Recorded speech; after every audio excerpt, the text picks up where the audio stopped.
Прывітанне, шаноўнае спадарства! З вами Мікіта Моніч, вы на канале аб сусветным ды беларускім выяўленчым мастацтве.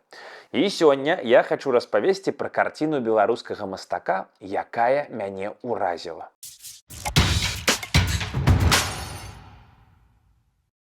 Не спадабалася, не захапіла, а менавіта што моцна здзівіла. А ўсё таму, што калісьці прымусіла пераасэнсаваць, якім увогуле можа быць беларускае мастацтва. Ведаеце, кожны з нас мае стэрэатыпнае ўспрыняццё з'яваў, пра якія ён ведае не вельмі шмат. У дачыненні да беларускай культуры лепш за ўсё гэта прадэманстраваць на прыкладзе літаратуры. Памятайце сябе, альбо кагосьці са сваіх знаёмых, што пасля школы ўсё сваё жыццё былі ўпэўненыя. Беларуская літаратура – гэта пра вёску, партызанаў, мову нашу беларускую, долю мужыцкую ды пра пакуты. І памятайце здзіўленне, калі высветлілася, што школьнай праграмай беларуская літаратура не абмяжоўваецца, што ёсць маладняк, нецэнзураваныя версіі кніжак Караткевіча, Адам Глобус, Радзіва Прудок, Віктар Мартинович, Каханак вялікай мядзведзіцы, Сабакі Еўропы, Па што ідзеш воўча, Гарэзлівы пацалунак і яшчэ процьма ўсяго, што не змяшчаецца ў стэрэатып. А ці можаце ўзгадаць такое адчуванне, але ў дачыненні да выяўленчага мастацтва? Вось у мяне так адбылося з творам Мая Данцыга, што вісіць у нацыянальным мастацкім. То бок класік савецкага беларускага жывапісу, у пастаяннай экспазіцыі дзяржаўнага музея карціна пра вайну. Ці можа тут штосьці здзівіць? Што магло пайсці не так? Тым мацней атрымаўся эфект. На апошнім паверсе музея ў залах беларускага жывапісу 20-го стагоддзя сярод маштабных кампазіцыяў на тэму рэвалюцыі, вайны ды дасягненняў сацыялістычнага будаўніцтва вісіць карціна «Рэбус». Называецца «Аб вялікай айчыннай», датаваная 1968 годам.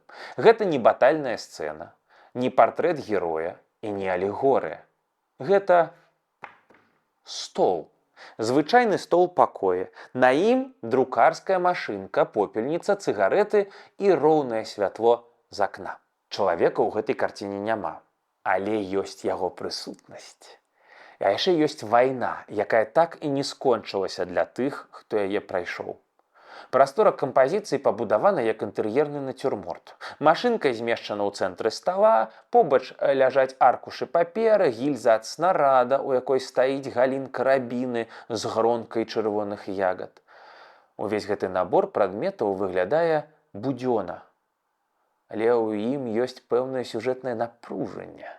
Машынка як сімвал спробы напісаць, зразумець, перажыць або не перажыць. Аркушы як сведкі няўдалых спроб распавесці пра тое, што не паддаецца слову. Гільза – матэрыя смерці, ператвораная ў форму маўклівай памяці. Рабіна – знак страты і восеньскай ціхасці. А святло з акна – нейтральнае, не цёплае, не халоднае, пашырае дасяжную нашаму воку прастору, але не здымае напружанасць сцэны.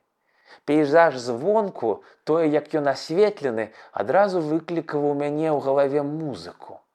Эфект апісаць можна так, быццам бы я гляджу мультфільм Нарштейна «Казка казак», і ў ёй знянацку пачынае граць зіма з пораў года Вівальдзі. Больш за ўсё мяне ўраджвае ў гэтым творы кінематаграфічнасць. Карціна быццам пераўтварае позірк гледача, у гэтым выпадку мой, у кінакамеру. Стужка толькі пачынаецца, рэжысёр робіць экспазіцыю таго, што будзе адбывацца, уводзіць нас у кантэкст, але не праз рэплікі ці ўчынкі, а ўскосна, праз прадметы. Галоўнага героя няма, ён толькі што выйшаў, пакінуўшы дастаткова слядоў. Пусты аркуш на карэтцы, ён збіраецца нешта напісаць, але пакуль што ўсё марна, знайсці неабходныя словы не атрымліваецца. Прытым гэта дакладна не пачатак працы, бо побач са сталом ляжаць скамячаныя папярэднікі пустога аркуша. Ён толькі што адышоў, падпаленая цыгарэта ў попельніцы згарэла толькі напалову. Усе гэтыя дэталі разам з назвай складаюцца ў разуменне тых цяжкасцяў, што перажывае нябачны герой. Яму трэба апісаць самае жудаснае, што можа быць – вайну, акупацыю. Смерць як штодзённасць. У 1960-е гады, калі была створана гэтая карціна, у Савецкім Саюзе адбываліся змены ва ўспрыняцці другой сусветнай. З аднаго боку узмацняўся, набіраў абароты гераічны гэты вайб, ідэя вялікай перамогі. У 1965 годзе адбыўся першы з 45-га парад пабеды, перамогі. Але ў той жа час пачынала ўсё актыўней гучаць асабістае, нават гуманістычнае асэнсаванне вайны. Мастакі, пісьменнікі, рэжысёры, яны шукалі мову, якая дазволіць сказаць «я памятаю», а не толькі «мы перамаглі».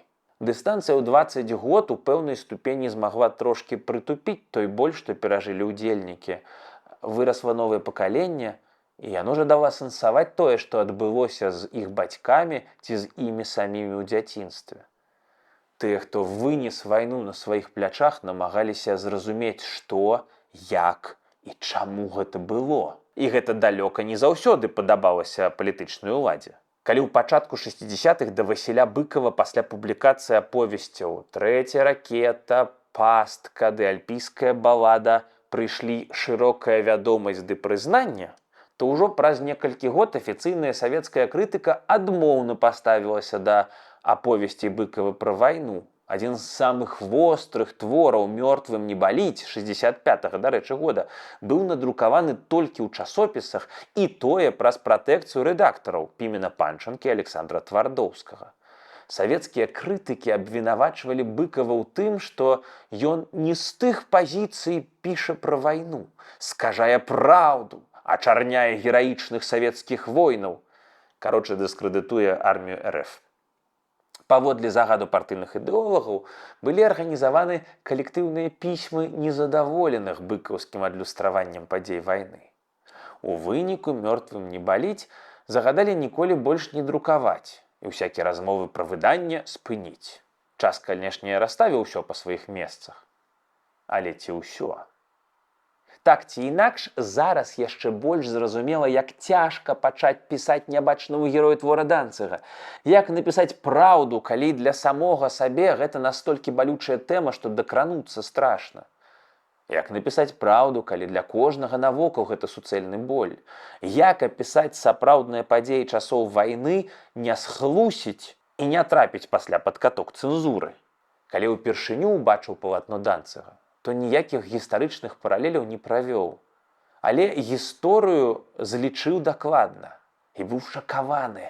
Упершыню я пабачыў твор беларускага мастака, што распавядае гісторыю не наўпрост, а апасродкавана. Твор, які не дэкларуе мне штосьці, а прапануе паўдзельнічаць ва ўласным разуменні. Да палатна Данцыга мне падавалася, што беларускі жывапіс гэта заўсёды пра маналог, дзе глядач – рэцыпіент паведамлення. Апынулася, што так не заўсёды. І шаблон трэснуў. Няхай не быў цалкам разбураны, але менавіта ў гэтую невялічкую, дастатковую шчыліну пачалі збірацца ўсё новыя веды ды ўражанні, якія аднойчы цалкам пераадолелі ледзь заўважную пагарду, з якой я калісьці ставіўся да беларускага выяўленчага мастацтва. Калі б вы зналі ўсё, з якога смецця верш «Сорам страціўшы» расце парой. Дарэчы, моц уздзеяння на мяне гэта ладна, а як у Данцыга сам гэты твор нарадзіўся? Мастак ды пісьменнік Владзімір Сцяпан апісвае гэта так. Май Вольфавіч, ён тады быў маім выкладчыкам, уздыхнуў, паціснуў плячыма і сказаў, што неяк убачыў на стале попельніцу з падпаленай цыгарэтай. Нервова адсунутае крэсла, акно і за шклом скупы лаканічны зімовы пейзаж. Не, пра карціну, прысвечаную вялікай айчыннай, ён тады не думаў. Убачыў, здзівіўся, запомніў. Попельніца засталася ў памяці, а ён пачаў думаць далей ужо пра вайну, дапаўняючы новымі дэталямі першае ўражанне. Машынка, гадзіннік, чарнавікі, гільза. А потым усе гэтыя прадметы пачалі расказваць пра чалавека, які зусім нядаўна сядзеў за сталом і думаў, як няўяўна цяжка напісаць пра вайну праўду. Ён стукаў па клавішах, і, магчыма, гук удараў нагадваў кароткія аўтаматныя чэргі. Прамахваўся, злаваў, нервова выдзіраў з машынкі паперу са словамі, што зусім не жадалі складацца ў сказы, каменчыў і рваў, кідаў на падлогу, зноў прыкурваў згасвую цыгарэту, рабіў зацяжку, апускаў на калені рукі, адчуваючы сваю нязмогу перад тым, што памятаў, што бачыў. Тады, калі быў малады і ляжаў у акопе, а можа і ў поле на снезе. Мне падаецца, што ў Майданцага атрымалася выканаць задачу не менш складаную, чым у героя свайго палатна, стварыць такі твор, што не толькі змястоўны, але здольны змяніць свайго гледача, паўплываць на яго жыццё, на маё. Пэўна, так і працуе сапраўднае мастацтва. Дарэчы, а які твор мастацтва паўплываў на вас? Напішыце, калі ласка, у каментарах. Пастаўце лайк, спажывайце мастацтва і беражыце сабе. Ну а з вами быў Мікіта Моніч. Пабачымся. Пока-пока.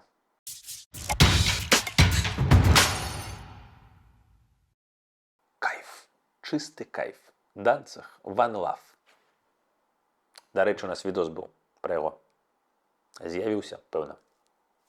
Пока.